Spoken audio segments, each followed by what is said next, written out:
Middle school. Everyone knows this is an uncomfortable time where we go through many social, physical, and relational changes. Many students are starting to go through puberty and feel their first growing pains and aches, start developing facial hair, and voice cracks happen. There can be many laughs made through these times in our lives, but this point is crucial. During these ages, we are discovering who we are, who we like, and who we want to be. Though as adults, we might think of our times as middle schoolers as not very important, during these years, everyone has a real and deep impact on us. The feelings we had for others, the issues that we faced at home and with friends, the interactions that we had with our teachers, all played a role in developing who we are. So let's take a closer look. Trauma, the word that can be tossed around a lot in a joking way, or many things can be labeled as traumatic for a laugh. But what really is trauma? Based on a survey we conducted, most college-age students would define trauma as physical, emotional, mental, or sexual harm that can be caused in the past that has a lasting effect on your future. This is not very far off from the real definition of trauma. The APA defines trauma as an emotional response to a terrible event. Middle schoolers are in a place where these terrible things can happen. 1 in 5 students experience bullying during their middle school years, and nearly 5% of students have dealt with an adverse childhood experience.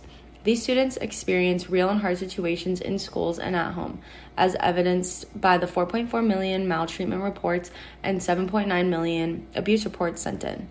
The impact this has on these middle school students is immeasurable. The traumatic events lead students to develop trauma that can be triggered by a loud noise, a flash of lights, a playful tap or hit, or even a comment.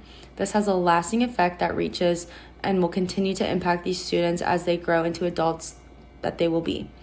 They need to be helped to manage, navigate, and find somewhere to go to receive the support they need for this type of trauma.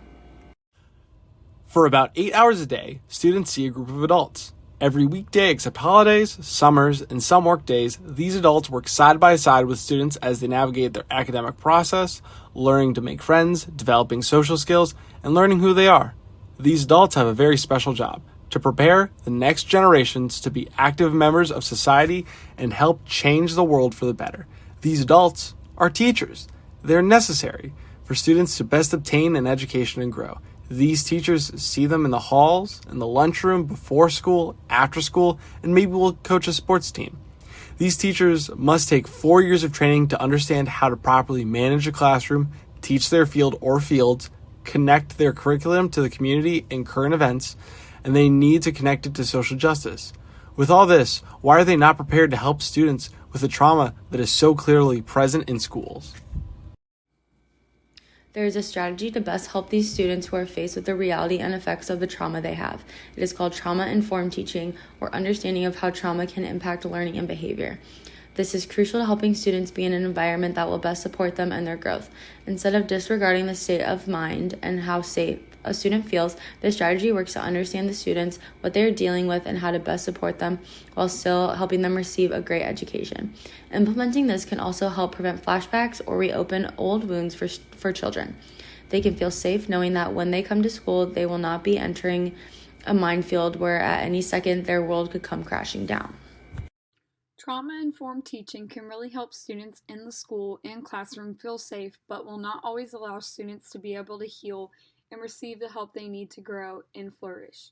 This is why partnering as a school with an organization can provide support where teachers lack.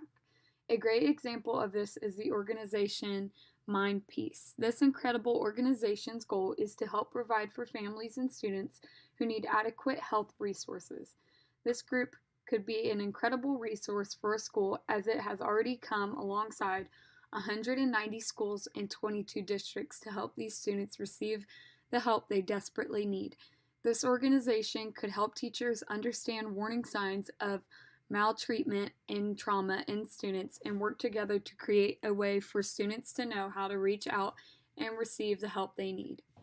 Middle schoolers all across the world represent our future. They will one day become our politicians, lawmakers, doctors, lawyers, neighbors, and friends.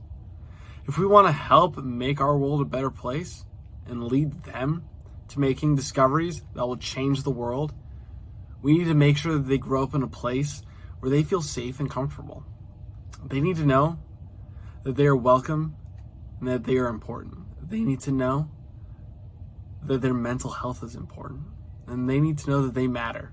Trauma-informed teaching will help lay the foundation for all this, from which a better tomorrow can be built.